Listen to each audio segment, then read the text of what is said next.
morning. Thank you so much for staying tuned to Citizen TV. This is Daybreak on the 15th of August 2023. And I want to introduce the panelists that are here in studio. You have Chege Mwaura, who is the Secretary General of the County Assemblies Forum. Good morning. Good morning. Thank you so much for having us. Great to see you. We have Dr. Kanyuthia Mutunga, Member of Parliament for Tigania West. Good morning. Thank you very much and for the opportunity to be here. Great. And we have Walter Okello, Chief Officer in Taya County. Is it water and sanitation? It's water, environment, natural resources and climate change. Ah, okay. It's a bigger title. Good morning. Morning, Sam. A pleasure to be here this morning. Good to see you as well. Then we have Kithinji Kiragu, Chairperson, Intergovernmental Technical Relations Committee. Good morning. Good morning, Sam, and good morning, viewers. Great. It's good to see all of you. And we're here to talk about devolution at 10. The conference is beginning in Eldoret. But first, I want us to take some journey to reflect on what has been 1 year since elections. And on a day like today, the country was waiting. Kenyans were not clear whether it was the 7th day or the 8th day or the 6th day after the election, by which time the presidential election should have been declared by the IEBC. But remember the scenes at the IEBC, a bit of chaos, and that led to a lot of things that you see now. 3 commissioners were removed, resigned. 1 commissioner was removed by a tribunal. 3 others retired in January of this year. And so far, there has been no reconstitution of IEBC because of what has happened, that the Azimio coalition is uncomfortable with the process of picking new commissioners. Let me begin with you, Shege. What are your thoughts about what we have done in that 1 year and the lessons that you've learned? That we went to an election, it was quite contested, still remains contested, and it appears that you haven't resolved some of the root cause of the challenges that we're facing. Yeah, thank you, and I congratulate Kenyans of having done the process. The first thing is maybe we need to take stock. The IEBC is still not reconstituted. I think that is a cause of worry, because should there be an election or a by-election now, then we'll have to, run the processes very, backpedaling. So I think the process of getting the new IEBC should be in earnest, and we conclude that matter, and all the players feel that they have a say, or the referee is fair and clear. And then number 2 is also to build on to the successes that we've done with our processes of elections. I think, you mentioned it took like 6 days to know who the president the process of announcing the presidency. And I think that we need to come out of because with the way the elections are counted, by midnight, we are usually done, at least with the presidential elections and at least, national positions and also the counties, by midnight or 2 p.m. of the same, the overnight after the elections. So I think our reporting system should be more enhanced so that we leave Kenyans out of this unnecessary, delay. As far as the process, we went to judiciary. Judiciary did their part within the stipulated time. That is good. As far as now, the players, we are still politicking 1 year after. I think it's unfortunate because we need a process where elections come, finish, the ones in office are given the chance. The ones who are in opposition also are given a chance to oversight and reflect on the implementation of the guys who won and their manifestos. So that 1 year in, we should be asking of the current system, the things that they said they look to Kenyans, have they done? And what are the challenges? Where are we missing here? Why are we not getting there? So that oversight that balance needs to be done, and the discussion needs to be rolling over so that by mid-year, which is next year, end of next year, we should be able to have a fairly good chance of saying, I think we can score the current government, or we can score the opposition. So it's a Kenyan thing, it's a Kenyan situation. I think we have to deal with our own, but the earlier we're able to do it, the better for the country, so that we can move on to the next processes. What do you mean given a chance? They should be given a chance. Who, the country? Those in government, the opposition, given a chance? Given a chance in the sense that now it's like a year since we all who are in power came to play. So you can't argue that you've not been given a chance in terms of given time to be able to put all the processes that you wanted to set up government. Now it's the what else, like the finance bill that was there to give you a good chance. How is the implementation rolling out? Why is it that after a year in office, we are still grappling with issues of who needs to be doing what, where? I think that needs to be clear by now so that the country can be able to move forward in terms of what we are supposed to do. The opposition, on the other hand, also need to understand we are the opposition and critique the government as opposition. We are still grappling with servers, we're still not very clear. And this is a process, to be honest and fair, was dusted with even the Supreme Court. So I think we need now to be everyone to know their place in governance and be able to articulate whatever they are supposed to do, whether it's opposition or government. Okay. Dr. Kanyuthia, what are your thoughts in as far as how well we have done, especially in Parliament dealing with what it needs to? Because I remember sometime towards the end of last year, I think it was in October, Parliament passed that IEBC Act that was very contested, still remains contested to an extent that now we still don't have a new IEBC or new IEBC commissioners that are supposed to be doing a lot of work, including boundaries review. What then does this tell us? And are we seeing a possibility of a solution in the coming few months? I think the whole issue was around our respect for the constitutionalism and rule of law. During the campaigns, there was a very common statement from the Kenya Kwanza side that we all are in a political competition, and the results of the political competition should be acceptable to all of us. That is the constitution and that is the law. The first thing that we realized was the results were contested immediately, as it has been for several decades now. And then we went all the way to the Supreme Court. Even the ruling of the Supreme Court has been contested.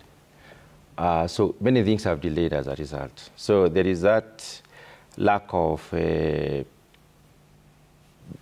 not been able to move the way we expected to move, because the opposition does not feel contented with the results to date. That's why opening of the servers is an issue that needs to be discussed and explored over time. That is why we have to question almost everything that is happening. The Kenya Kwanza government put it very clearly immediately after getting into office that they would like to have a strong opposition, and objective opposition for that matter. Objectivity does not mean dwelling on one issue forever. Objectivity means if there is clear reason for us to raise an issue, we should actually point it out very clearly and deal with it forever. Now, the IEBC as an institution has a lot of work to do. It's 10 years now down the line. We need to have, looked at the boundaries. They have a lot of work to do. And right now we have no IEBC because of the wrangling between the opposition and the government. So I think the government has been trying to set itself up and organize itself to deliver its function as per the manifesto. But that has been hampered by the many hiccups and the many drawbacks brought about by the opposition. I think it's time we, as a country, we respected the constitutionalism. We did pass this constitution ourselves. We debated over it for more than 10 years, and I think the need for us to obey it is very, very prime. And that is why we keep on moving to and fro. We do not seem to, you realize most of the things that are handled are not really constitutional. There is even misinterpretation of the constitution itself.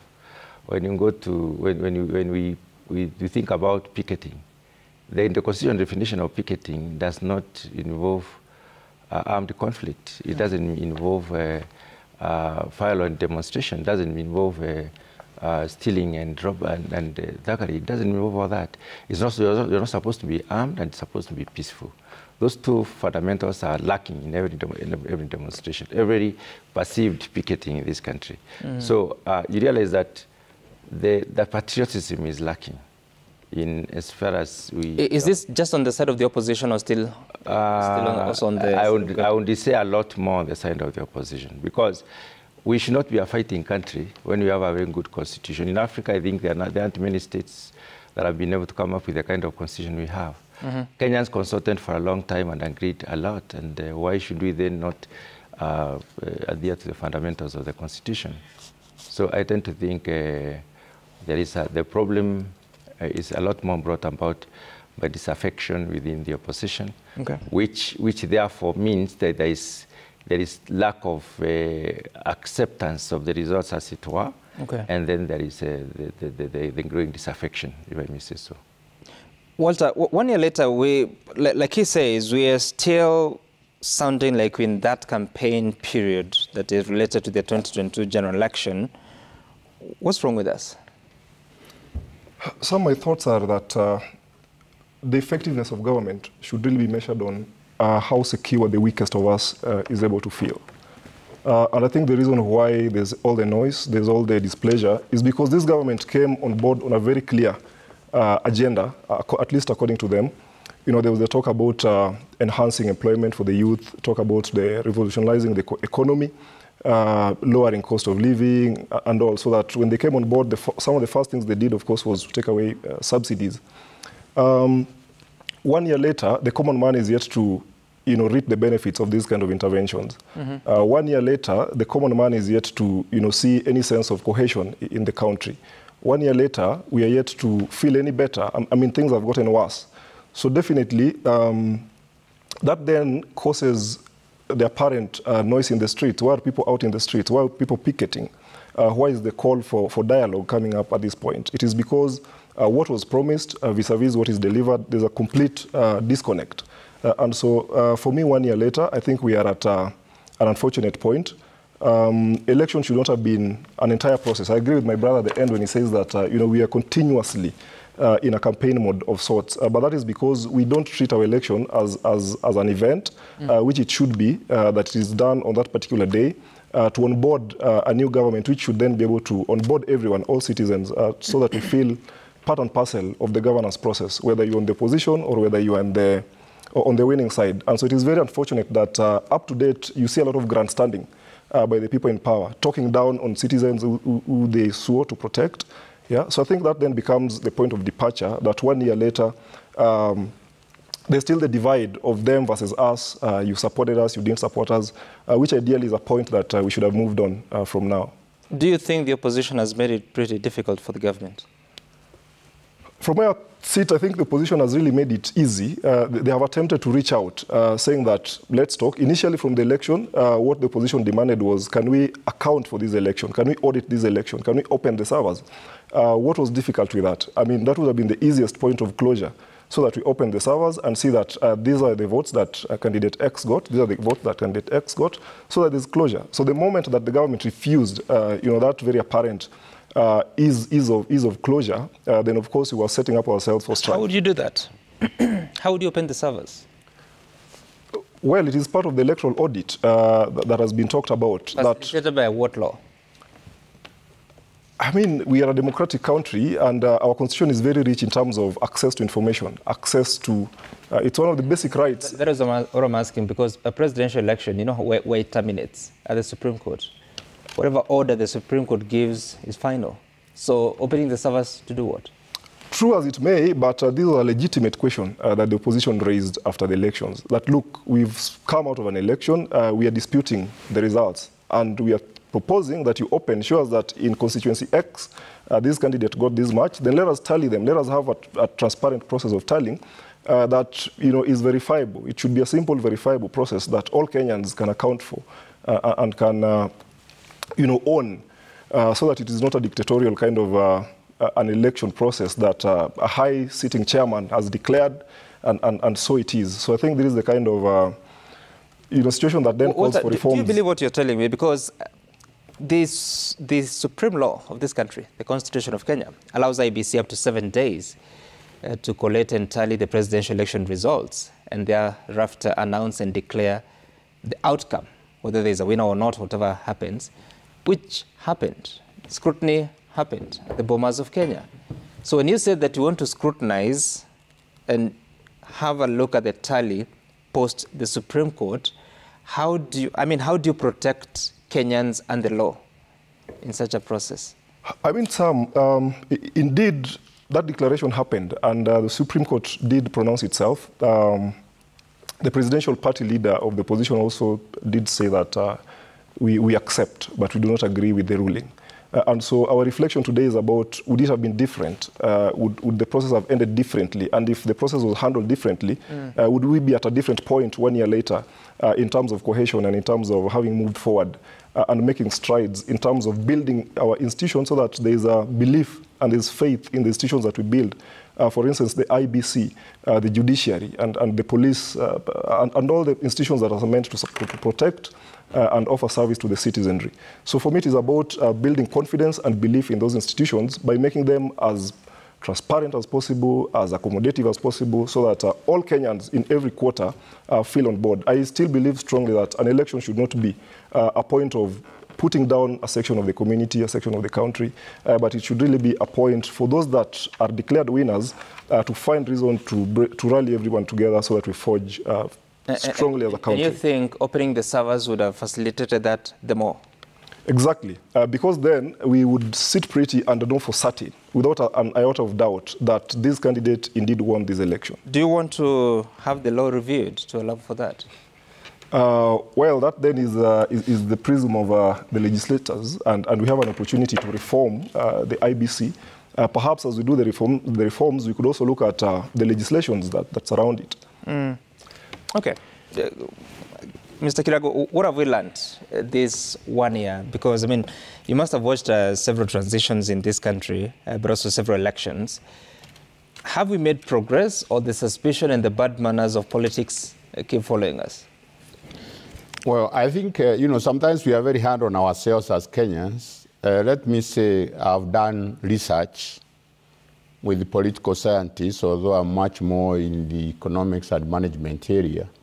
But we've done research on a number of countries, actually even published on politics and tactics of public sector management in a competitive political environment. And one thing which is definitely clear, not about Kenya, but it's globally the case, that when you have highly competitive, democratic elections, and there is always going to be a problem, especially when also there are large numbers of the population who either feel not included, or because especially of poverty and unemployment, then the politics is always going to be difficult for the country. And therefore, and to the extent that, in politics, the interests of the different sections usually override sometimes national interests. Then there's always going to be that challenge. And therefore, I think, it's good that there can be a conversation which talks about how in that kind of very highly competitive, explosive politics, do you manage, do you govern the country, and how do you get development to take place? Because in this kind of environment, development is sacrificed.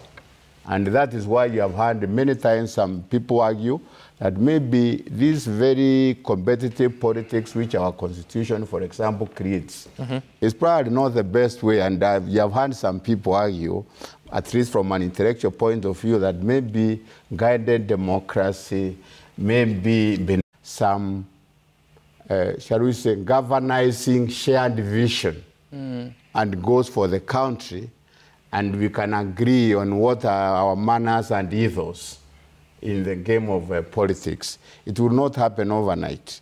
And therefore, we can say the Constitution has helped us very much. And as a country, we can be proud, given where we have come so far. We have had our problems, but I think we have done fairly well. In the context, when I look at this continent, we have done quite well. Okay. And we can only do better. And as a Kenyan, I'm very hopeful that we can do better on the way forward. Interesting that you're not so bad. Dr. Kanyuithia, so here we are, and these issues that he raises are reality. There's a section of the population that feels like he does. Well, we haven't measured that to tell with certainty how many. But How then do we move forward? Because there will always be an election. It will always be competitive every 5 years, yet here we are. I think we are still sticking to the old mind than the old order, where we moved from before we got the new constitution, where we still feel like the centralized government, the national government will not be national enough, will not go by the rule, by the provisions of the constitution.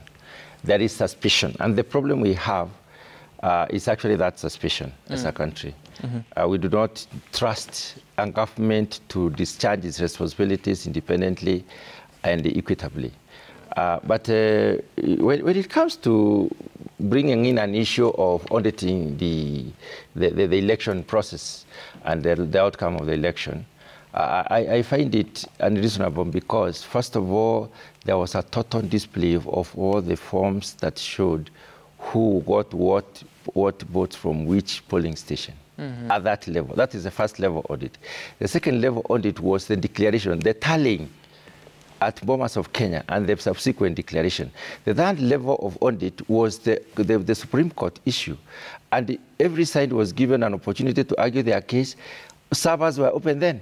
So what servers are we trying to say that should be open right now? Which type of servers are we talking about? So you are looking for an impossibility to create a long-term negotiation process instead of disengaging the government into politics, in politics, and leaving the government to run its business in serving the people.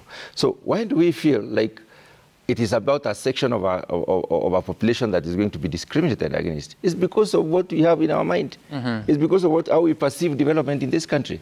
When the handshake happened, those who put in the previous government in place suffered.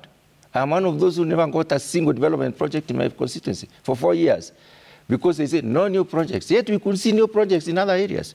Areas that never voted for the previous president. So really, we should migrate from this notion of that it is when a government is in place, it should be guided in the wrong direction and then serve only a section of the people.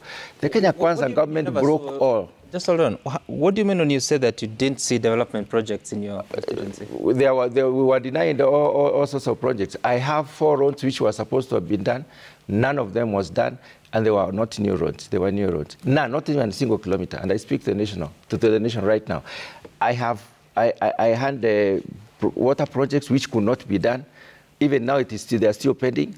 Because we were opposing the government. Shift? Because we were opposing I was personally ejected from the Budget and Appropriation Committee. We were basically discriminated against because we could not support the president's move to go to a handshake, which was not legal in the first place, and there were no consultations. So we should stop that kind of thinking, that when you have a government, you only serve a certain section of Kenya, and you don't serve the entire country. The Kenya Kwanza Manifesto does not talk of a region. It talks of issues. It has 5 growth areas which are clear to all. And if given the chance, they will deliver this country from the scramble for little resources, multiply resources, enable people to have better livelihoods and build a nation that is a lot more inclusive. Okay. Why don't we give I know that the side that you supported won the elections. So you're saying the roads have not been built? Yeah, sure. In my constituency, I didn't get a single kilometer of tarmac. Even now? Even now. Why? Because right now they are trying to organize for getting... I can give you a classical example. There is a road that was a 1.3 billion Shilling Road. This road comes from Kunene, St. Anne, 1.3 billion. It's a 27-kilometer road, tarmac. This road was launched by His Excellency, the former president, in 2017, during the campaigns. This road had a first contractor. The contractor did nothing in about a kilometer, just moved the earth and moved away. We got a first subcontractor who was trying to do something, never did anything. And then we got a third subcontractor, then came in the COVID, nothing was done. And then the 4th subcontractor now is the one on site who has also moved out. And what is happening right now at the ministry, they are trying to cancel the contract and re-advertise this road. And therefore, why was there all this? Is it a problem of contracting or it was politics? Interference. How? First of all, there was no allocation of resources, not more than 40 million in a 1.3 billion road, Shilling Road. First of all, there was not more than 40 million shillings allocated to that road. Yet my colleagues and friends from the other end could get a 42-kilometer road on one evening meeting with the president. And it was done. Within 2 years, it was completely done. Dr. Kanyude, you're confusing me because I thought it's Parliament that allocates resources, not the President. It is not How the did that Parliament. happen? The Parliament allocates resources, but there is discretion. I mean, the presidency, not the president, the government gives, the executive gives the direction upon which these resources are supposed to be used. First of all, there is a budget policy statement which does not originate from Parliament. BPS doesn't originate from Parliament. Let me make it very clear here. No, not so fast, Dr. Kanyude, because look, here you are, you're telling us that there's a road that had been allocated resources, but because of the handshake, the resources were taken away. Is that what you're saying? I'm saying the road has been launched. It was supposed to have been done within the last government. Nothing was done. Why resources allocated through Parliament to it? There was very little resources allocated by Parliament. So it wasn't taken away? No, let me tell you, the delay in the implementation and the changes that happened, because when contractors go to work, they are not paid. If they are not paid, they cannot continue. So they are frustrated in the process. And that's what I'm asking, because I don't know, you're the legislator, you know how it works. A road is constructed by a contractor because resources have been allocated by Parliament and passed by Parliament. Precisely, yes. That had not been done. And let me tell you how the resources are allocated. We start with a policy statement. The policy statement prescribes where the resources are going to go. Parliament now looks through the sense and nonsense of the policy statement. An individual member of Parliament cannot change a committee decision. The committee decision is the Roads Committee. Roads Committee is properly guided from the executive side, by the ministerial statement on the resource allocation. You cannot vary that. So if the ministry proposes this is what is supposed to be done as per the budget policy statement, ceilings, then you can't change that. And who does that? There is a clear direction. The question is, how does a new road supersede an existing launched road? It's fully constructed, and this other one has nothing is done. And so far, the ministry has not said they want to allocate resources to that road? There is hope that it will be allocated this time. Let's take a short break. When we come back, we'll wind up on this and then get into the conversation about devolution 10 years. You're watching The Break.